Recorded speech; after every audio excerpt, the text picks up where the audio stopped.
Cuando gusten, pueden comenzar.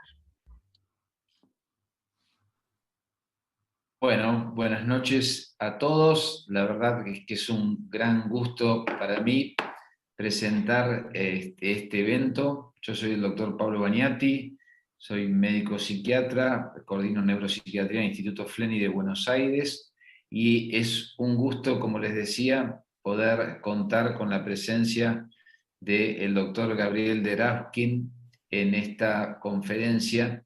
La verdad que el tema de la estimulación transcranial magnética es un tema muy interesante, de mucha vigencia y donde es necesario para todos los que estamos cerca de las enfermedades neuropsiquiátricas tener una visión actualizada sobre la eficacia, sobre las indicaciones, sobre todas las cuestiones que nos hacemos muchas preguntas, así que creo que va a ser una noche muy provechosa. Vamos a tratar de presentar también, además al doctor, a los doctores que nos acompañan en el panel, que son el doctor Fabián Cremacci, el doctor Gastón Bartoli, el doctor José Echeverri, y también nos acompañan los doctores Piedimonti, Leandro y Fabián, que luego les voy a dar la palabra.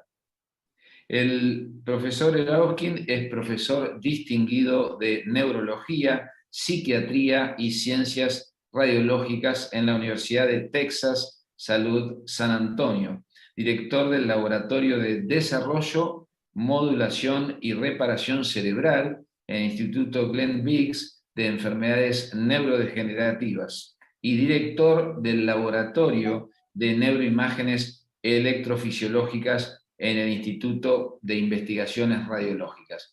Pocas veces tenemos la oportunidad de tener una persona tan específica para poder hablar sobre temas que muchas veces leemos por otro tipo de especialistas. Eso me parece que le da un valor agregado. Voy a presentar también al doctor Fabián Cremacci, médico neurocirujano, magíster en neurociencias, presidente de la Sociedad Argentina de Neuromodulación. El doctor Gastón Bartoli, médico neuropsiquiatra y neurólogo cognitivo de la sección de neurocirugía funcional del Hospital Posadas y presidente del capítulo de neurociencias de los trastornos del movimiento. También al doctor José Echeverri, médico neurólogo, especialista en enfermedades raras y enfermedad de Parkinson.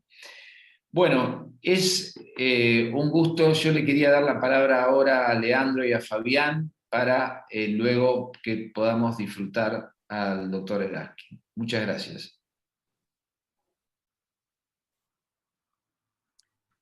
Bueno, yo simplemente agradecer a Gabriel por su tiempo, por su experiencia, por acompañarnos siempre en todos los proyectos que estamos decididos a iniciar, y desde ya obviamente a todos los panelistas, al moderador, y desde ya a la gente que está entusiasmada como asistente, viendo esta herramienta que, como decíamos, es de mucha vigencia, pero que lamentablemente creo que está subutilizada fundamentalmente en nuestro país y en la región.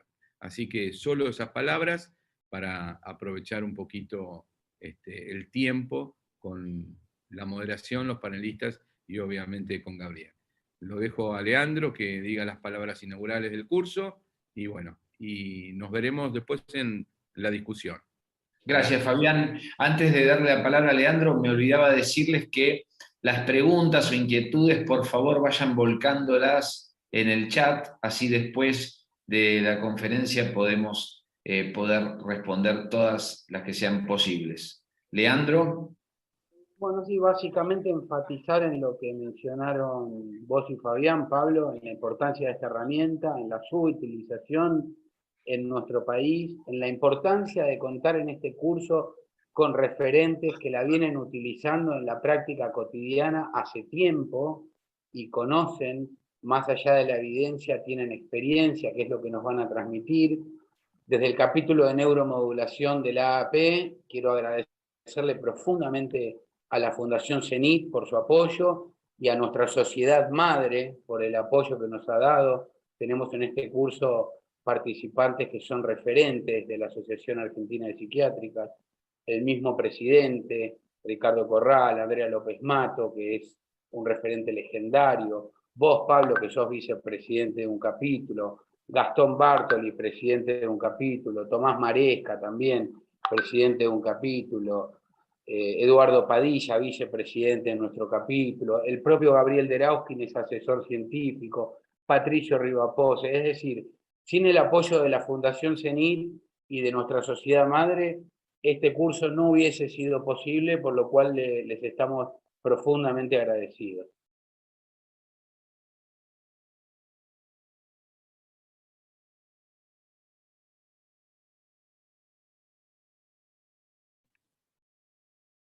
Bueno, muy bien. Le damos la palabra entonces al doctor Gabriel Derauskin y comenzamos la conferencia. Muchísimas gracias por la introducción y más todavía por la invitación. Es realmente un placer estar con ustedes. A mí cualquier oportunidad me viene bien para comunicarme con el pago. No me termino de acostumbrar a estar radicado en el extranjero, pero a ver si consigo compartir la pantalla. Vamos por partes. Un segundo. Como soy el primero, me voy a dar el privilegio de hablar un cachito de historia. No necesariamente de la historia de la estimulación transcranial magnética, aunque algo posiblemente mencione eso también, sino de la historia del uso de la neuromodulación. Los médicos, a pesar de que a los que hacemos algo de ciencia nos encantaría pensar lo contrario, somos empedernidos empiristas. Y todo lo que hacemos, en general, lo hacemos porque algún paciente se beneficia o porque creemos que algún paciente se beneficia. Y la neuromodulación no es excepción a esa norma general. Si estuviera dándoles esta charla presencialmente, preguntaría, como suelo preguntar, ¿cuándo creen que fue el primer uso de la electricidad como agente terapéutico en la medicina occidental, por lo menos? Porque, a menos que haya alguno que se dedique a la historia de la ciencia, lo probable es que no tuviesen noción de cuán antigua es en realidad. Y quiero enfatizar que cuando yo haga uso del término neuromodulación en el contexto de esta charla, me voy a estar refiriendo al uso de corriente eléctrica administrada de forma directa o indirecta a un organismo vivo. Lo digo porque hay otras acepciones del término.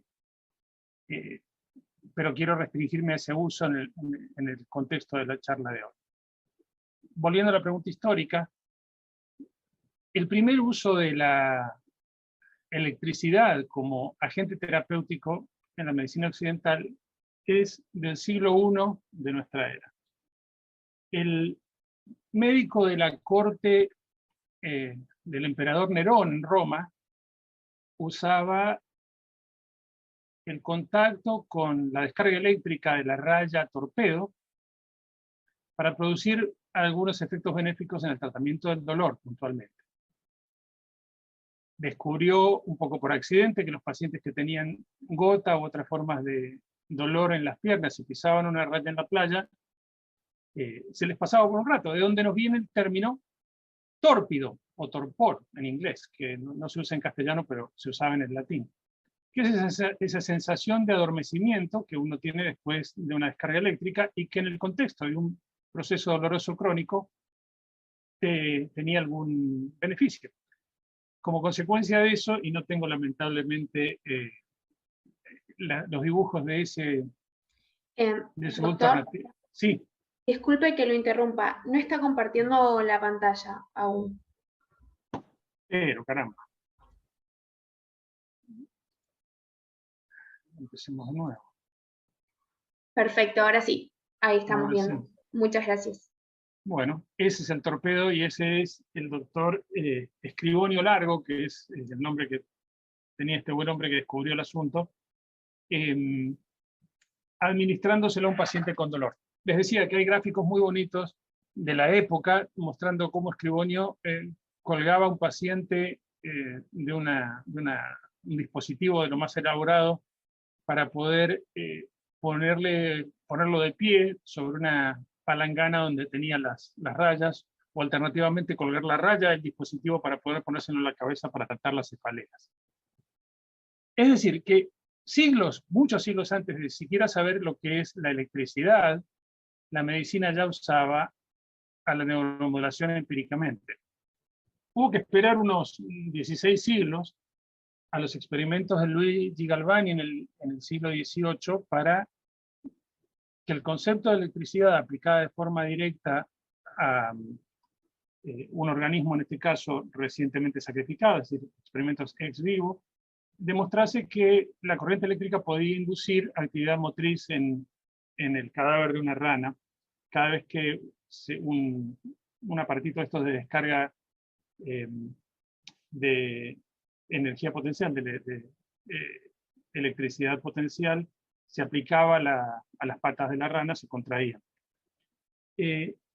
Simultáneamente con Galvani, cuando recién empezábamos a saber lo que es la electricidad, ya se empezó a usar como neuromodulación de forma empírica también. No tengo diapositivas sobre el tema, pero se los cuento, de la mano, como suele suceder con estas cosas, de un accidente. Un investigador de la época, de estos que eran un tanto diletantes, no era médico el hombre, Ian Ingenhouse, era amigo de Benjamin Franklin, que como recordarán hacía experimentos con rayos y electricidad en general. Ingenhouse descubrió, por accidente, después de darse una descarga de electricidad haciendo un experimento, que su crónica melancolía se había mejorado de forma súbita por un periodo de tiempo inmediatamente después de esta convulsión accidental. De la mano de las recomendaciones y la correspondencia entre Franklin y Ingenhouse fue que empezó a utilizarse esta forma de descarga eléctrica que eventualmente llevó a Cheretti y al descubrimiento de la terapia electroconvulsiva formal, como lo usamos ahora. Pero todo esto eran descargas eléctricas directas. Más o menos en la misma época, algunos años después, en Londres, Michael Faraday estaba haciendo experimentos sobre la conducción pasiva de electricidad. Y esto es la idea del efecto de cable, que es cuando uno pone un elemento conductor dentro de un campo magnético y hace correr una descarga en el campo magnético, en el generador del campo magnético típicamente, en el imán, cualquier cable que esté dentro del área de influencia de ese campo magnético genera una corriente eléctrica idéntica pero de sentido opuesto. Esta noción que Faraday utilizó en algunos experimentos básicos muy parecidos a los de Galvani para inducir corrientes eléctricas en tejido vivo, tampoco adquirió relevancia médica, sino hasta el comienzo del uso del mismo principio de Faraday para generar corrientes eléctricas en tejido nervioso, primero en animales y después en pacientes, utilizando imanes. La noción es simplemente que cualquier tejido conductor dentro del organismo, si está dentro del campo magnético en el que se genera a su vez una corriente, puede inducir una corriente, lo que se conoce como corriente inducida o corriente de Faraday. Les pido disculpas entre paréntesis porque tengo todos los diapositivos en inglés, pero no tuve ocasión de traducirlos.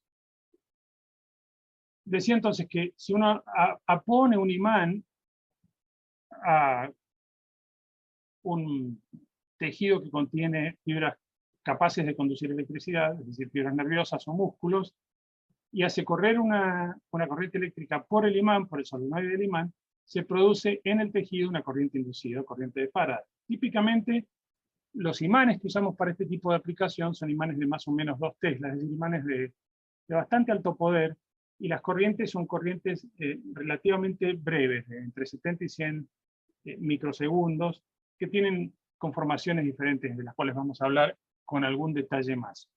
Este tipo de aplicaciones comenzaron a usarse en la década del 80, pero se volvieron más o menos populares inicialmente en el tratamiento del dolor utilizando estimuladores de la columna vertebral a fines de la década del 80, y recién se empezaron a usar en aplicaciones cerebrales en la década del 90.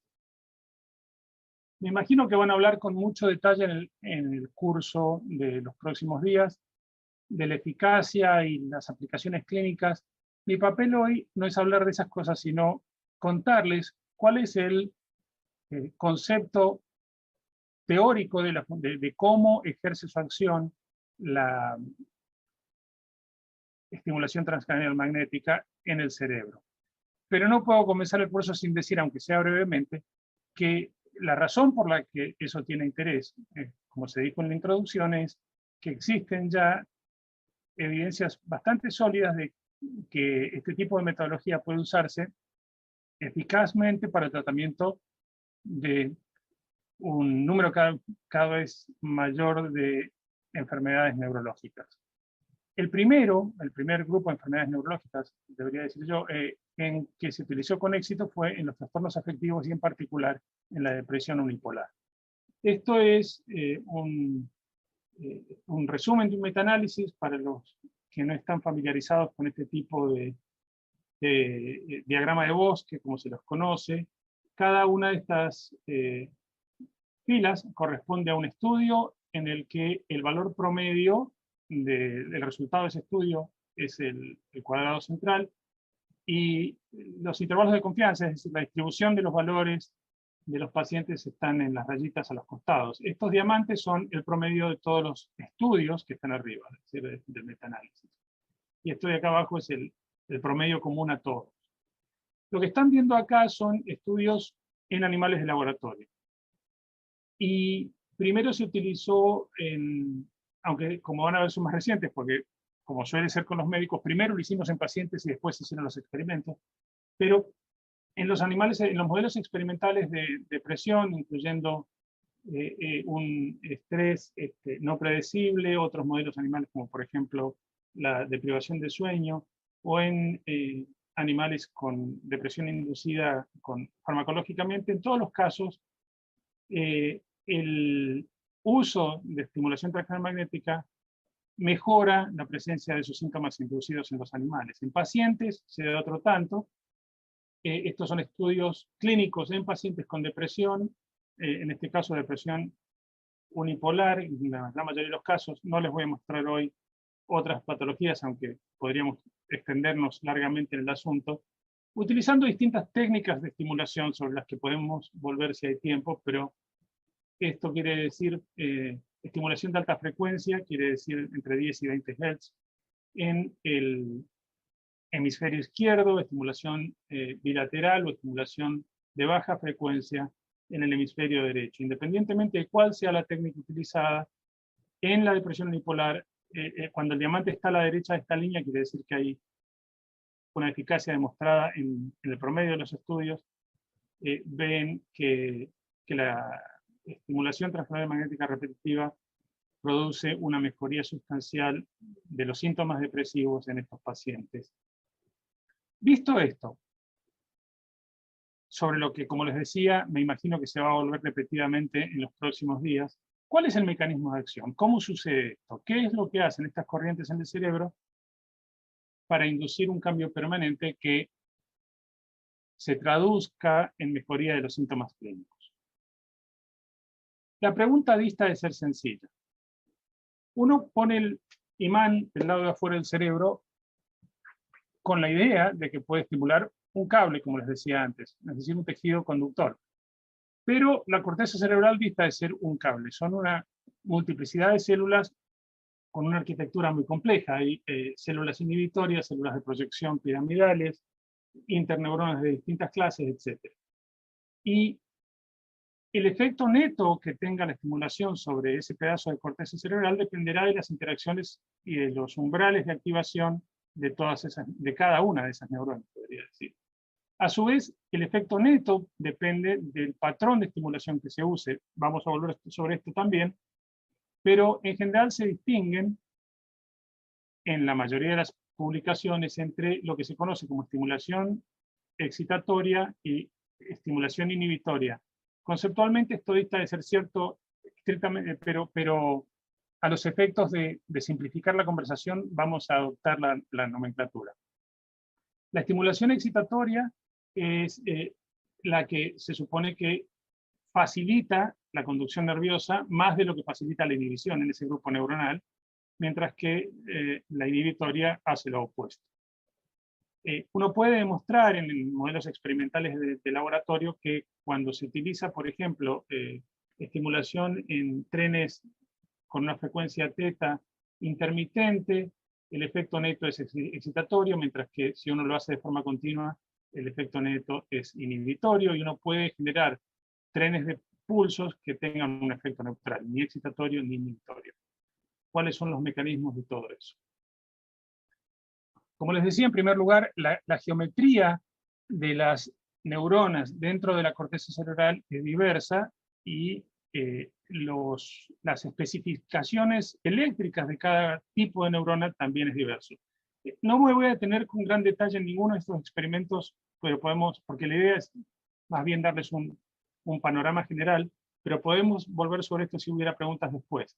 Los umbrales de activación de cada tipo neuronal dependen de su geometría, de la distancia entre la superficie de la calota y la neurona, o el espacio neuronal siendo estimulado, y la duración, amplitud y frecuencia del estímulo. Pero en general, si uno mira las distintas capas de la corteza, desde la primera hasta la sexta, lo que puede verse con cierta claridad es que los umbrales de activación de cada grupo neuronal, que como les decía, dependen de su geometría, son diferentes. No nos vamos a detener en los detalles, pero uno puede demostrarlo de forma cuantitativa en el panel de abajo, de forma cualitativa mirando los paneles de distribución del umbral eléctrico de activación. Para complicar más las cosas, el efecto no depende solamente de la geometría intrínseca de la corteza, sino de la orientación de esos grupos neuronales con respecto a el imán en el que se apone a la calota. Se utiliza un imán típico con forma de 8, de los que me imagino que van a hablar en el transcurso del curso, que genera un área de activación eléctrica medianamente pequeña que está en el centro de la intersección de los dos imanes, pero el efecto neto que tiene esa activación en cada grupo neuronal depende de la orientación de la corteza con respecto al plano en el que se está aponiendo el imán a la calota. De forma tal que los grupos neuronales que están anteriores u oblicuos al campo magnético reciben una estimulación diferente. Acá los colores representan, como les decía antes, los umbrales de activación de los distintos grupos neuronales, y en este caso los colores dentro de la corteza representan el tipo de fibra estimulada, los axones, las dendritas apicales o las dendritas basales.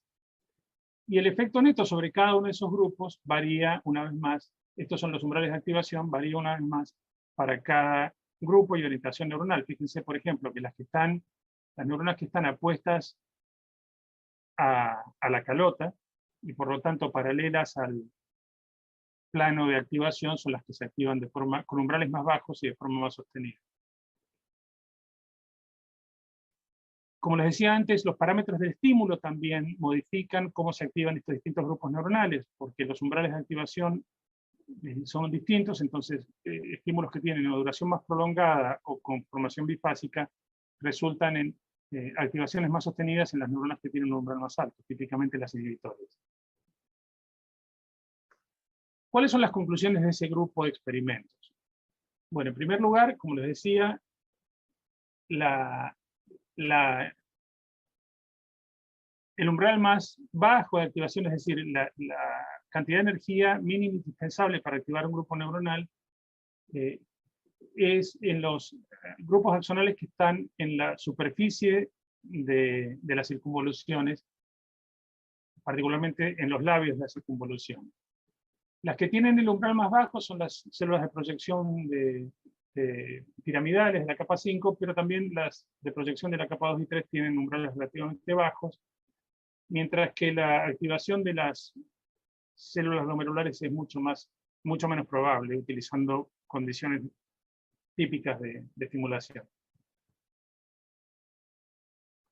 Ahora bien, una vez que uno tiene en cuenta el efecto común de todas esas neuronas, uno promedia, si ustedes quieren, no es exactamente la palabra, pero más bien integra la actividad eléctrica de todas esas neuronas activadas por un pulso, ¿qué sucede? Bueno, típicamente lo que sucede es que se produce una activación que tiene la forma de un potencial evocado. Tiene un componente positivo, un componente negativo y después se recupera. Vamos a hablar de eso más en detalle en un ratito. Pero si ustedes miran la captación, este es un modelo experimental que muestra cómo en el centro del campo magnético la activación es máxima y se va reduciendo a medida que uno se aleja más del campo magnético. Pero esto es en un cerebro de gato, normal, la captación de glucosa radioactiva después de un periodo de estimulación. Y en este caso tiene una estimulación falsa, un sham, y en este caso tiene la estimulación real repetitiva. Fíjense que lo que es aparente es que hay un consumo de glucosa mucho mayor en la corteza inmediatamente subyacente al estímulo. Es decir, que ha habido una activación sostenida. A eso se suman los efectos dinámicos de largo plazo. Estos son potenciales evocados integrados, el mismo tipo de potencial en pacientes míos que estaban recibiendo estimulación transcranial magnética por un periodo sostenido de tiempo. Para el tratamiento de la depresión monopolar en este caso. Y estos son canales de electroencefalografía con una distribución de la integración de las amplitudes, lo que se conoce la potencia del electroencefalograma, que quiere decir que mientras más grande sea esta columnita, esta joroba, mayor ha sido la activación en ese rango de frecuencias. Y estos colores en la reconstrucción de la resonancia indican cuál es el sitio de máxima activación con el patrón de estimulación particular. No me interesan mucho los detalles de esto. Lo que quiero que vean es que a la primera semana hay una distribución determinada de la actividad electroencefalográfica evocada por la estimulación transcranial magnética, y que eso cambia mucho al término del tratamiento de 6 semanas. Simplemente miren el contraste, no vale la pena detenerse mucho en los detalles. Y lo que uno ve es que hay un aumento sobre todo de las frecuencias más altas, en los canales anteriores, los canales frontales, que es donde uno está estimulando, hay un aumento de las frecuencias más altas, que están hacia la derecha. Esa parte verde del estímulo, fíjense cómo aumenta en la mayoría de los canales a medida que uno progresa en el tratamiento. A nivel de potencial evocado individual, eso se refleja paradójicamente en una reducción de los potenciales de activación iniciales. Esto es una comparación entre un SP, es un estímulo único, un single potential de TMS en la corteza dorsolateral prefrontal, y el resultado en el potencial evocado de un curso de estimulación transcranial magnética repetitiva a lo largo de varias semanas. Y lo que uno ve es que en los potenciales iniciales, el P30 en particular, se ve una reducción de la amplitud del potencial a medida que se sostiene la estimulación. Esto tiene sentido si ustedes lo quieren pensar desde el punto de vista de la adaptación dinámica. Si yo estoy estimulando constantemente una red neuronal, lo probable es que la respuesta inicial se reduzca, porque se produce una adaptación homeostática negativa. Lo que es interesante es que mientras mayor es la reducción de la amplitud del potencial evocado de 30 milisegundos, mayor es la respuesta clínica al tratamiento de ese paciente. Otro tanto sucede con la distribución de los potenciales. Yo les mostraba que tienden a aumentar las frecuencias más altas. Esto es una forma de escribir lo mismo después de varias semanas. Esta es la potencia acumulada de la gama más alta de activación, de la frecuencia más alta de activación dentro de lo que uno registra típicamente en el electroencefalograma, que son las frecuencias gamma. que antes del tratamiento o con un tratamiento ineficaz ya, no hay variación mayor, pero con el tratamiento activo se produce una redistribución y un aumento importante de la amplitud de las frecuencias rápidas. Uno puede demostrar lo mismo utilizando otras técnicas, esto es espectroscopía en el espectro infrarrojo, casi infrarrojo, que permite medir lo mismo, la actividad metabólica, la proporción entre hemoglobina y deoximoglobina en la corteza cerebral, y lo que uno ve es que con el paso de las semanas se produce una redistribución de la actividad metabólica de la corteza prefrontal, tanto que es fundamentalmente el lado ipsilateral del estímulo, no tanto el lado contralateral. Estas líneas corresponden a la estimulación activa. Cuando uno la apaga a la estimulación transcranial magnética, se desaparece esa redistribución. Pero a medida que uno pasa las semanas, eso se vuelve, como les mostraba con la electroencefalografía, más y más permanente. Todo esto que hemos estado diciendo se aplica fundamentalmente al efecto inmediatamente subyacente de la estimulación transcranial magnética dentro de, si ustedes quieren, del campo magnético inmediato del imán. Pero el cerebro está conectado, no es un globito lleno de sal, como decía un profesor mío, sino que además de tener los efectos inmediatamente subyacentes al imán, se producen efectos remotos de todas las áreas con las que esa área estimulada está conectada, toda la red interconectada de ese foco de estimulación. Y en el caso de la corteza dorsolateral prefrontal o de la corteza frontal medial, se producen cambios, por ejemplo, en el giro temporal superior, en el hipocampo, en la corteza lateral orbital. Vamos a volver sobre esto y sobre su importancia en unos minutos, pero antes quiero detenerme un momento sobre cuáles son los predictores de la eficacia, por lo menos en depresión. Como les decía antes, podemos hablar de otras aplicaciones y no varía demasiado. Lo que se sabe es que una de las cosas que varía la eficacia de la actividad eléctrica repetitiva en el tratamiento de la depresión es la edad del paciente. Mientras mayor sea la persona, más improbable es que responda favorablemente. Y en las personas de más de 70 años en general no está indicado el tratamiento porque la plasticidad cerebral se ha reducido lo suficiente como para reducir la ecuación riesgo-beneficio. No es que sea riesgoso el tratamiento en ese contexto, pero tampoco produce grandes beneficios y es caro.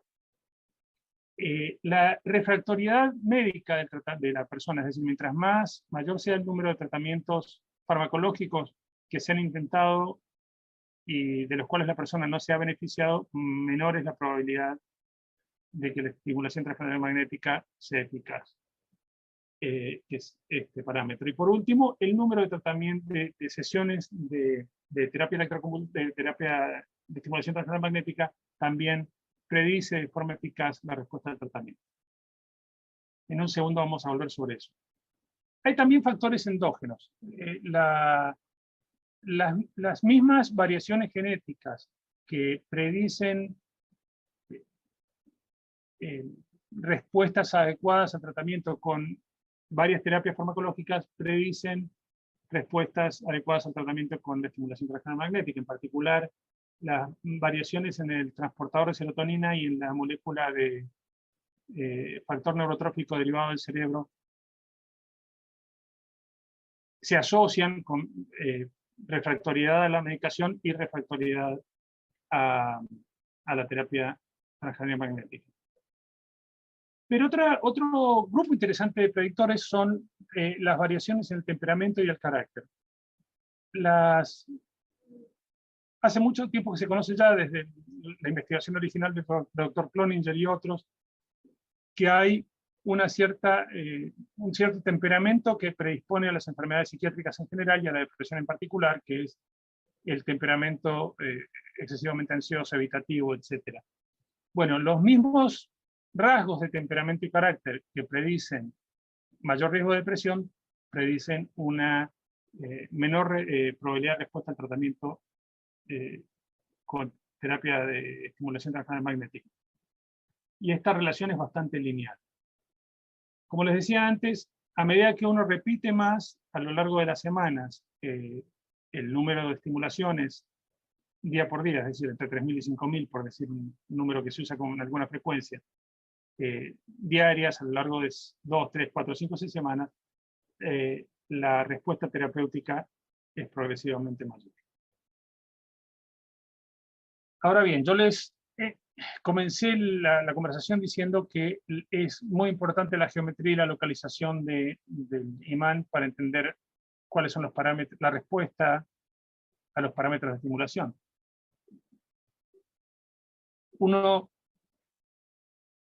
inferiría sobre esa base que hay una relación entre la estructura anatómica que se estimula, la localización específica del imán con respecto a la corteza de esa persona en particular y la respuesta terapéutica. Y esto es así y se ha demostrado de varias formas diferentes. Este fue uno de los primeros experimentos que se hizo en un grupo alemán que utilizó cápsulas de vitamina E como marcadores fiduciarios, que en la resonancia se ven brillantes, para identificar la posición exacta del imán y tratar de establecer en cada individuo, en cada persona, cómo estaba relacionada.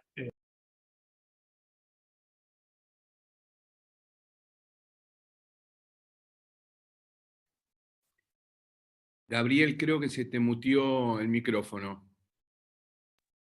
¿Cuándo me dejaron de escuchar? Recién. Bueno, escuchar entonces que hay lo del marcador fiduciario. Entonces hay una relación bastante clara entre la localización del imán y la respuesta terapéutica, de forma tal que los estímulos que estaban localizados en el área 9 y menos en el área 42, y los que estaban más en el área 42, resultaban más eficaces, y los del área 42 menos, dentro del área dorsolateral prefrontal. Con eso en mente, el campo de la investigación y de la aplicación terapéutica de la estimulación transcranial magnética se ha ido ampliando de forma tal que los blancos terapéuticos son cada vez más numerosos y variados.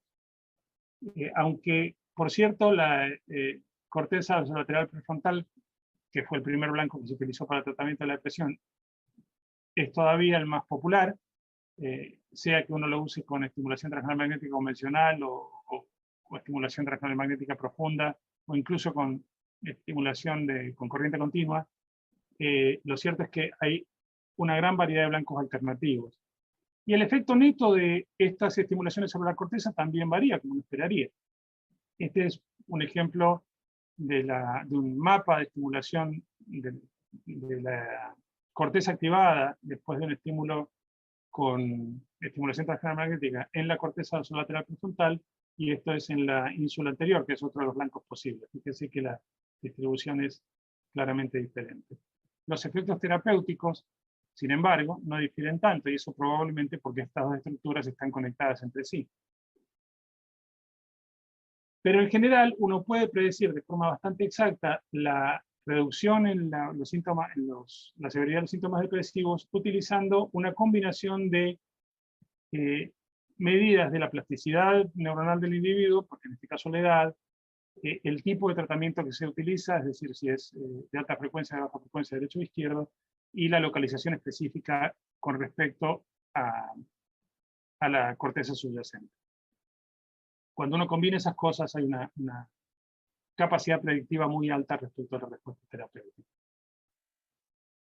Además de producir cambios eléctricos, que es de lo que venimos hablando hasta ahora, la estimulación transcranial magnética resulta en cambios más persistentes que pueden verse utilizando medidas metabólicas. En este caso particular, por ejemplo, utilizando espectroscopía por resonancia magnética, que nos permite medir algunos de los metabolitos característicos de la actividad neuronal, el ácido N-acetilacético o la colina, y uno puede demostrar que, en este caso, utilizando estimulación con trenes de frecuencia θ, hay una relación lineal entre los cambios en NAA y la mejoría clínica en los pacientes con depresión, en el área singular anterior. Ahora bien, yo les comentaba que hay factores que son intrínsecos de la persona. Pero así como hay factores intrínsecos fijos, como por ejemplo las variaciones genéticas que cada uno tiene, digamos, en el gen del transportador de serotonina o del factor neurotrófico derivado del cerebro, hay factores intrínsecos que son dinámicos. Este es un experimento de lo más interesante que me ayuda a introducir el tópico, que es que si uno asocia la estimulación transcranial magnética con una interacción con una persona que o bien mira al paciente directamente a los ojos o bien no lo mira, los resultados de la estimulación transcranial magnética son diferentes. Fíjense qué sencillo esto, porque para algunos de aquellos de ustedes que son aficionados a los temas de neurociencia, las neuronas de espejo reaccionan de forma diferente. Entonces, cuando la persona está recibiendo una mirada directa, tiene una respuesta electrofisiológica marcadamente diferente, en este caso midiendo actividad eléctrica en el rango mu, no importan los detalles. Hay una relación directa entre el cambio en la actividad eléctrica del cerebro y el estado de interacción de la persona con este estímulo artificial, si está siendo mirado a los ojos o no por una foto, de hecho, ni siquiera es un estímulo real. ¿Cómo se traduce esto? Bueno, la actividad eléctrica intrínseca es dinámica y varía de acuerdo a la situación específica de la persona. Este es otro experimento que ejemplifica lo mismo sin entrar en demasiado detalle. De lo que se trata es de sincronizar la actividad intrínseca del cerebro con la estimulación transcranial magnética. Cuando uno usa estimulación estándar, puede encontrar que hay más o menos la mitad de los pacientes responden claramente bien al tratamiento y la otra mitad no. Esto es bastante universal. La proporción de pacientes que responden a la terapia transcranial magnética con depresión mayor recurrente es más o menos el 60%.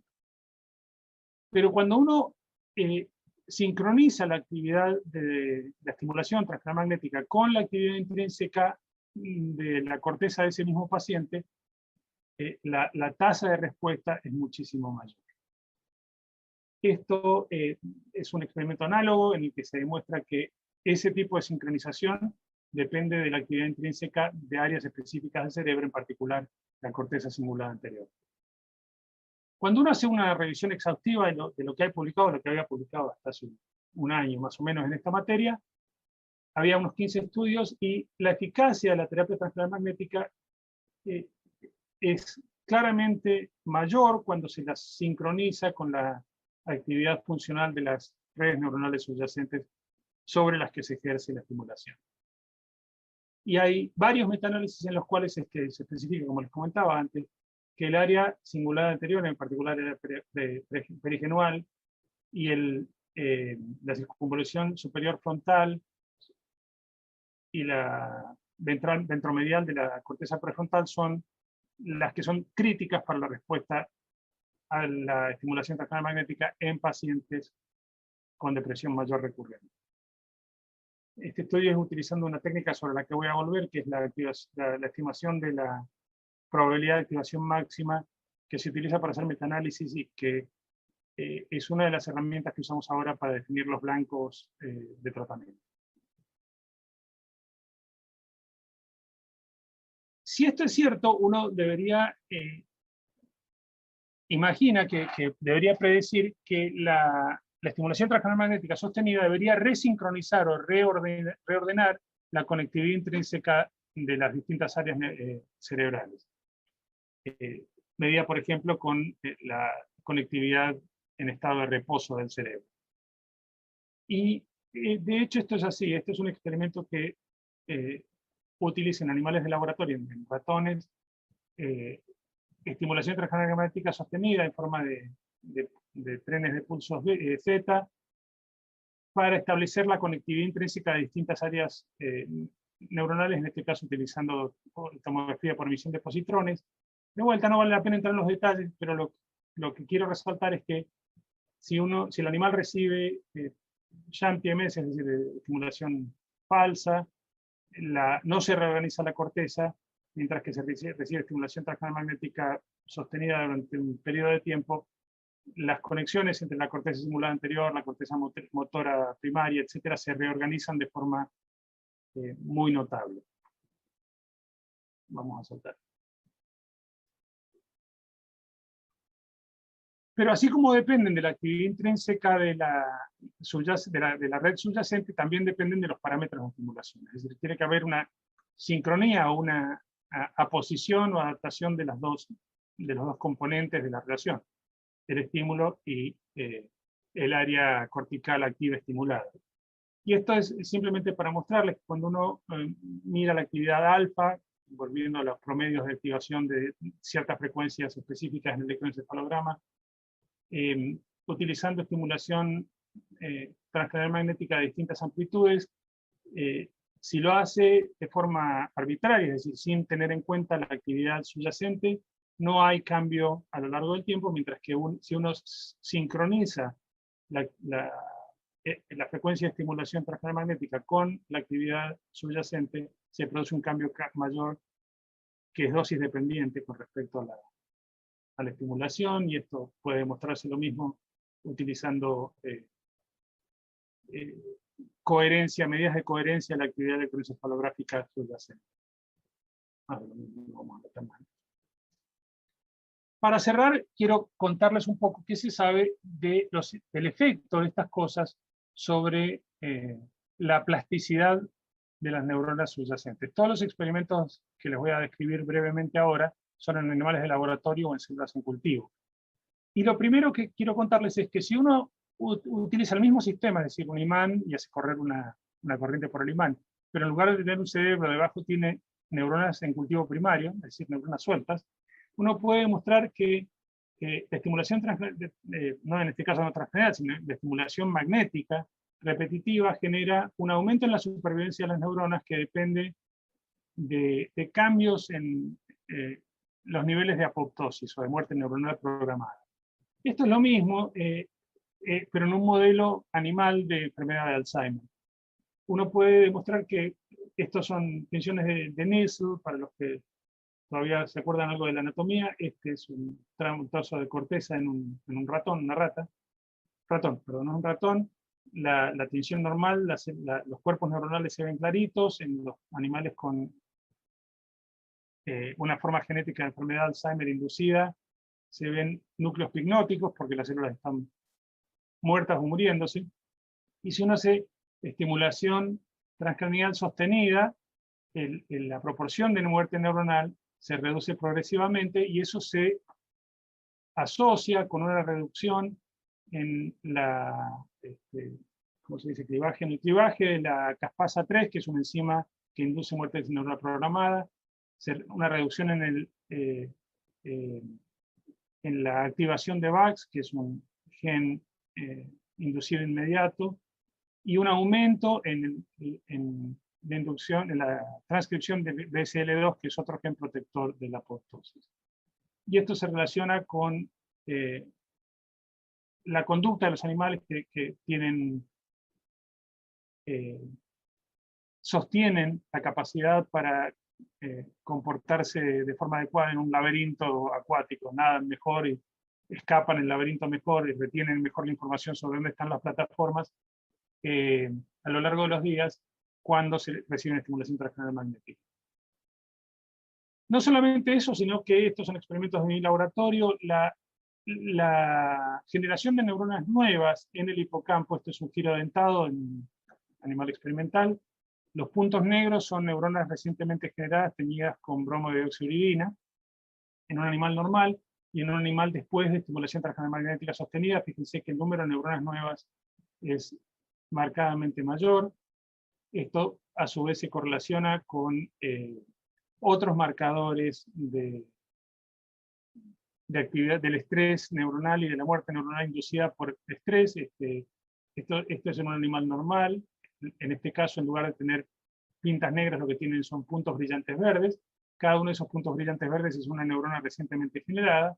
Con el estrés sostenido, eso se pierde. Los animales que tienen en este modelo de presión estrés sostenido profundo pierden la capacidad de generar nuevas neuronas en el hipocampo, en el filo dentado.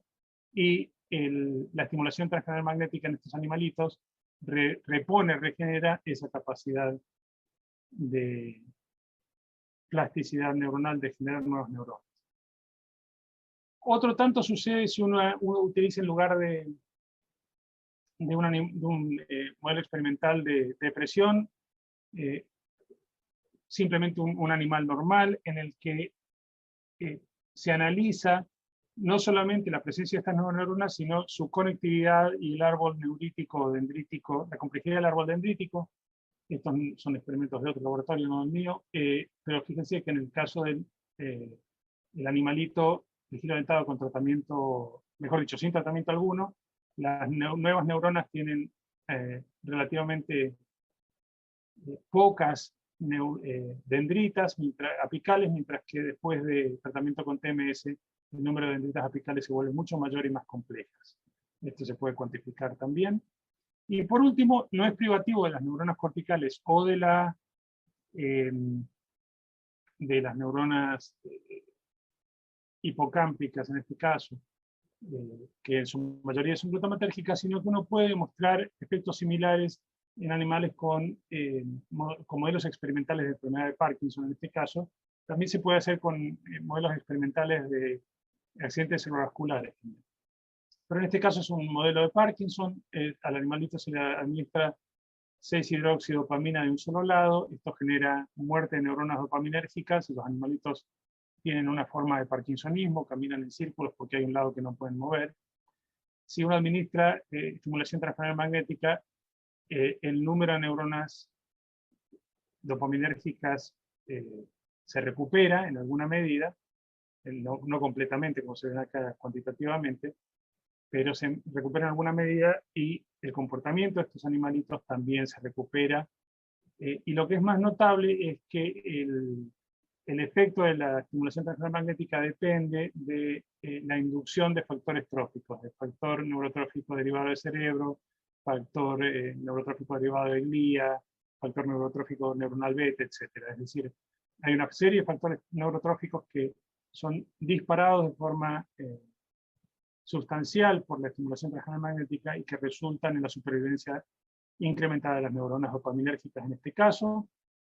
No solamente las neuronas sobreviven más, sino que también tienen árboles dendríticos y conexiones sinápticas más intactas, como en el caso de la corteza hipocámpica. Conclusiones. Uno querría creer que no somos como Escribonio Largo y que vamos a utilizar las terapias de neuromodulación de una forma un poco más científica que como las usaba él, colgándole un torpedo en la cabeza a los pacientes. Y para eso lo que tenemos que hacer es mejorar la utilización de estas técnicas basándonos en el conocimiento de su mecanismo de acción. ¿Cuáles son las opciones? Bueno, hay muchas, como les vine diciendo. Uno puede sincronizar la actividad con la red neuronal, puede inducir actividades, por ejemplo, las neuronas de espejo, en la persona que está recibiendo el tratamiento para facilitar su plasticidad. Puede mejorar la geometría de la relación entre el imán y las neuronas subyacentes o la corteza subyacente. Esto es un ejemplo de cómo hacemos nosotros en este momento acá el tratamiento con estimulación utilizando un robot. No es ni el único ni necesariamente el mejor, es simplemente una de las formas en que esto se puede hacer para mejorar la geometría. Utilizamos unos fantasmas que replican el diseño de la corteza para establecer modelos de activación del campo magnético con el imán. Se hacen metaanálisis utilizando el ginger ale, esa técnica de metaanálisis que yo les comentaba, para determinar cuáles son los blancos óptimos de estimulación para una enfermedad determinada. Por ejemplo, el síndrome de Tourette, que es uno de los que estamos haciendo ahora. Y después se utiliza un robot para optimizar la superposición del imán con la estructura cortical subyacente de ese paciente en particular, y se optimiza la relación entre los dos utilizando esa forma de terapia. En este momento estamos empezando recién a desarrollar métodos de sincronización con la actividad neuronal subyacente.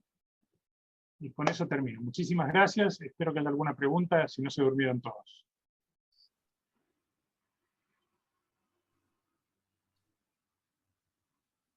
Bueno, Muchísimas gracias. La verdad, doctor, excelente.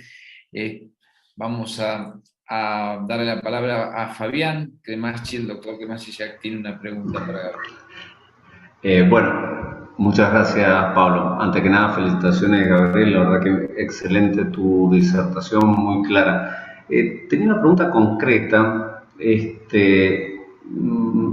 estado leyendo que hace muy poco has presentado un trabajo sobre el efecto cognitivo y de las funciones cerebrales por el long COVID, o sea, el COVID largo.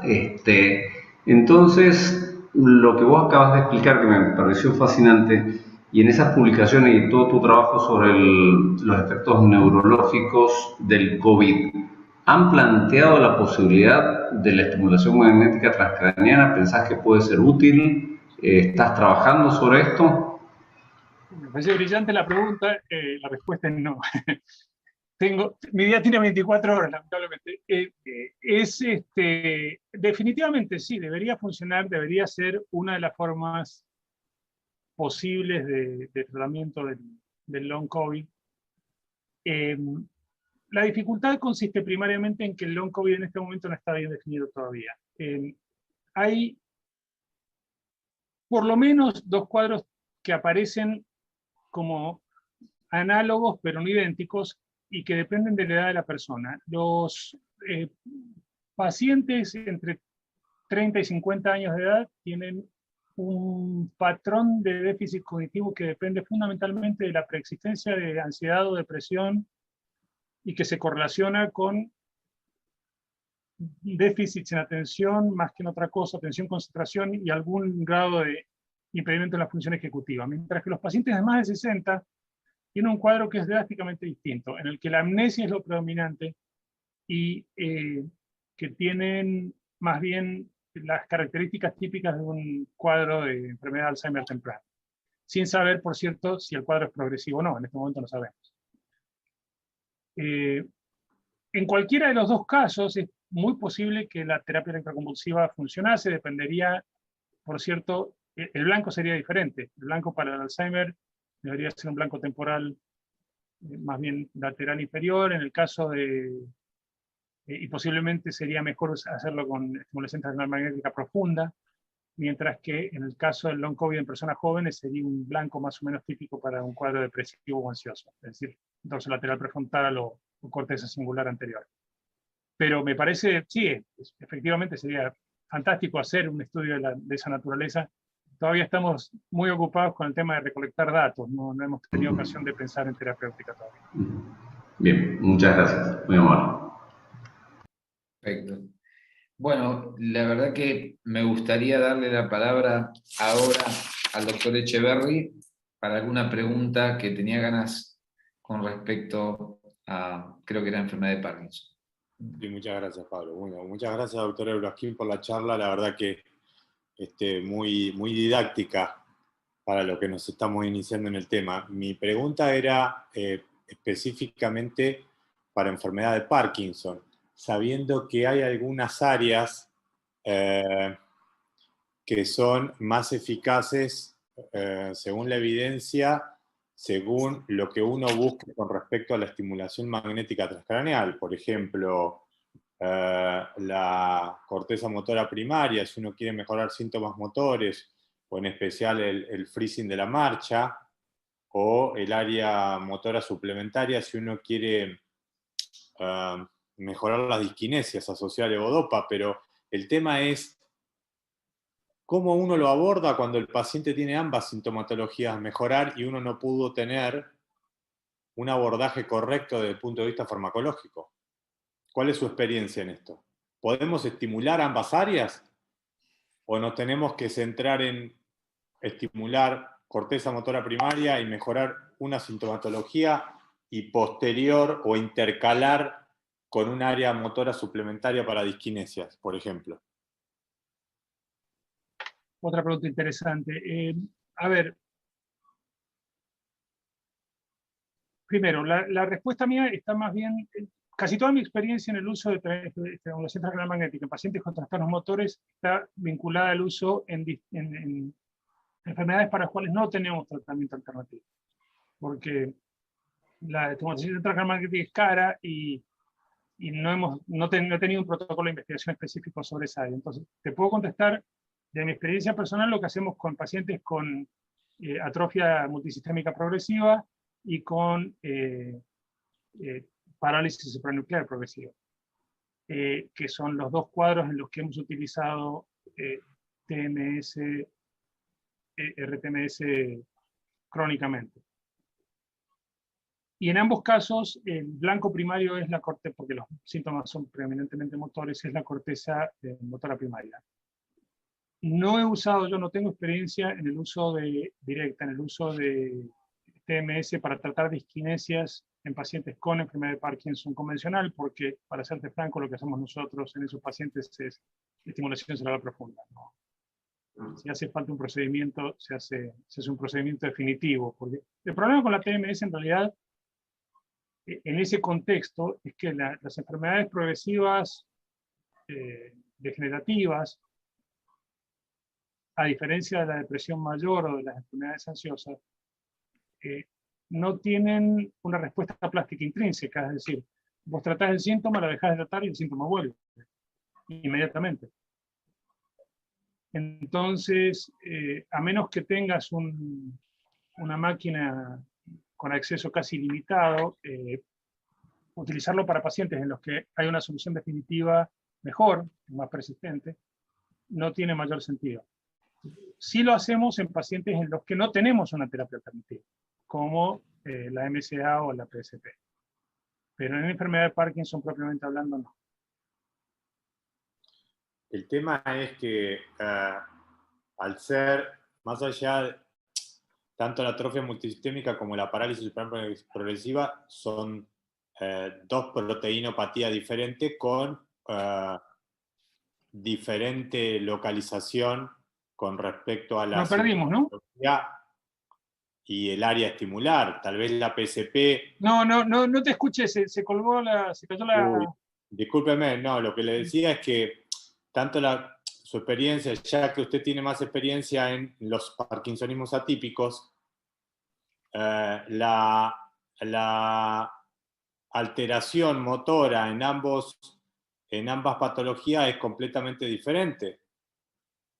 Más allá de que son dos proteinopatías diferentes, la atrofia Sí, pero de vuelta, lo de la proteinopatía es medio relevante en el sentido de que ninguna de estas terapias es etiológica, claro, ni disease modifying, ¿no es cierto? No estamos modificando la enfermedad, simplemente estamos tratando el síntoma. Y en ambos casos, el blanco principal del uso de terapia transcranial magnética de la corteza motora primaria es la rigidez, la bradiquinesia y la quinesia, los trastornos de la marcha en particular. Que responden bien, digamos, tanto en pacientes con PSP como con MSA, el parkinsonismo motor mejora con la estimulación de la corteza primaria. Lo que no quiere decir, tenés razón, que respondan todos los síntomas, ni mucho menos. No está Por claro. ejemplo, los trastornos oculares en PSP no responden, obviamente los trastornos autonómicos en MSA no responden. No, es claro que uno trata lo que se puede tratar, digamos. ¿Y con qué frecuencia, doctor, tiene usted el tratamiento en este tipo de pacientes, por ejemplo? ¿Los hace diarios con un intervalo de 1 mes, 2 meses, 3 meses? Hacemos una secuencia inicial de 4 semanas y después hacemos 4 días de 4 a 6 semanas, dependiendo de cuánto tarden en volver los síntomas. Ok. Con toda la furia, que vuelven más o menos rápido. Bien. Perfecto.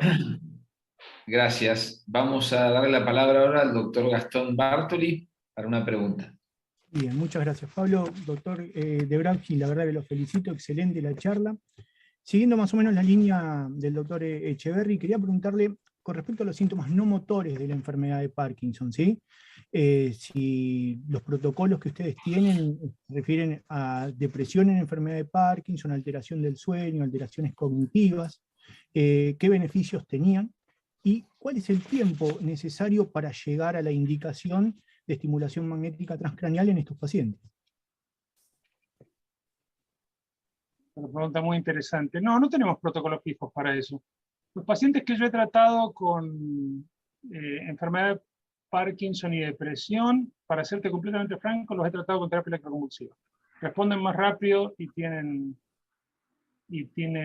un efecto más sostenido. Y le mejoran los síntomas motores. O sea, matas dos pájaros de un tiro. Mientras que acá tendría que ser dos blancos diferentes, tendría que ser un blanco para la depresión y un blanco para los síntomas motores. Con la terapia electroconvulsiva mejoras todo en saco. Así que no te podría decir, no tenemos un protocolo específico para eso. Y como decía antes, en pacientes incidentalmente también se puede hacer terapia electroconvulsiva para tratar los parkinsonismos plus, ¿no? Los parkinsonismos atípicos. Pero no tengo un protocolo fijo para esas cosas, ¿no? O sea que no tenemos una indicación tampoco. Se hace empíricamente cuando tenemos un paciente que tiene una depresión refractaria y parkinsonismo severo, se discute si le presenta la posibilidad de usar terapia electroconvulsiva. En los pacientes que tengo con parkinsonismos complicados, parkinsonismos PSP o MCA, típicamente hablamos de la posibilidad de usar terapia de estimulación central magnética, con la salvedad de que en la gran mayoría de los casos, como no está cubierto por el seguro, dependemos o de tener un fondo para uso compasivo de la terapia, que tenemos uno, pero que lo aplicamos medianamente con alguna limitación, o que la persona tenga muchos recursos propios y pueda pagar el tratamiento, que me ha pasado alguna vez, pero no con mucha frecuencia. Bien. Muchas gracias. Muchas gracias. Yo quería hacer una pregunta con respecto a la utilidad de un síntoma que para nosotros es muy rebelde en la psicofarmacología y muy común, que es la apatía. La apatía, sobre todo en pacientes post-stroke, también en pacientes con Parkinson y también pacientes con enfermedad de Alzheimer. No tengo experiencia directa en el uso de TMS para ese problema en particular. Sí, es una pregunta fascinante, pero no tengo experiencia directa, ¿no? Bien. Bueno, Leandro, Fabián. Yo quería aprovechar por ahí, si tenemos 2 minutitos. Gabriel, desde el punto de vista de neurorehabilitación, hay grupos que están haciendo estimulación crónica cortical con implantes en área motora. ¿Vos considerás que la estimulación magnética transcraniana tiene algún rol o algún papel o algún lugar como para hacer un tratamiento semejante en forma menos invasiva, o al menos tener un valor predictivo de qué paciente mejoraría una vez implantado? Estoy hablando claramente de pacientes con una paresia, con un déficit motor secundario a un stroke. Definitivamente sí. La respuesta es, a diferencia del caso de la enfermedad neurodegenerativa, el daño de un accidente cerebrovascular es, relativamente hablando, fijo. Y la plasticidad del tejido aledaño está intacta, en principio al menos, o incluso aumentada dependiendo de las condiciones. Nosotros hace muchos años demostramos que el mecanismo que otra de las cosas que se hace empíricamente, que por ejemplo los estimulantes farmacológicos favorecen la reconstrucción de la corteza de la penumbra, del área subyacente al stroke. Pero además de eso, hay ya una literatura muy grande, incluso 2 o 3 metaanálisis que demuestran que tanto en la recuperación del uso del miembro superior como en la recuperación del habla en pacientes con afasia, la estimulación transcraniana magnética tiene un efecto definitivo. Es decir, en ambos casos se produce una mejoría más rápida y más completa de la función, la recuperación de la función. Otro tanto es cierto respecto de los pacientes con ceguera secundaria, con pérdida de la visión. O sea, hay mucha evidencia ya que claramente demuestra que la estimulación transcraniana magnética tiene un papel clave en la rehabilitación de pacientes con accidentes cerebrovasculares. También es cierto que por cuestiones de costo. En este momento acá en Estados Unidos hay muchos más centros de rehabilitación que se inclinan por usar estimulación con corriente continua, que es muchísimo más barata, o con corriente alterna, que son las dos más baratas. También son menos eficaces, pero hay una cuestión costo-beneficio. Perfecto, muchísimas gracias, Gabriel, clarísimo. Muy bien. ¿Alguna otra pregunta o comentario? Ya estamos en 20:15. Bien. ¿Algún efecto adverso? A ver, esta pregunta me parece interesante, si me dejan contestarla. Una pregunta, ¿se conoce algún efecto adverso significativo o contraindicación? Contraindicación, la única que hay es existencia previa de epilepsia. Los pacientes con epilepsia, uno de los efectos posibles, no necesariamente cierto, pero uno de los efectos posibles de la estimulación transcranial magnética es la inducción de convulsiones en algunos pacientes susceptibles. Y se considera una contraindicación relativa. Respecto a efectos adversos, en los pacientes, depende del contexto. En los pacientes con depresión mayor refractaria o recurrente, el efecto adverso más común es dosis dependiente y es la ansiedad. La estimulación de la corteza dorsolateral prefrontal izquierda en particular, con alta frecuencia, si uno usa más de 35.000 pulsos en el curso de 6 semanas, termina induciendo síndromes ansiosos bastante severos que a veces limitan la dosis que uno puede administrar. Salvo eso, los demás efectos adversos son benignos. Produce alguna molestia local, puede producir algo de insomnio en algunos pacientes, y raramente, muy raramente, puede inducir síndromes hipomaníacos o maníacos. No sé, no me acuerdo el número de pacientes que he visto, pero sucede, pero es relativamente raro. Muy interesante. Bueno, muy claro, muchas gracias. Bueno, si les parece bien, creo que fue una jornada muy provechosa que satisfizo todas las expectativas que teníamos, y le agradecemos nuevamente al doctor y también al panel de expertos y todos los presentes hoy, que creo que fue una jornada más que grata. Muchísimas gracias a todos. Muchas gracias a ustedes. Muchas gracias.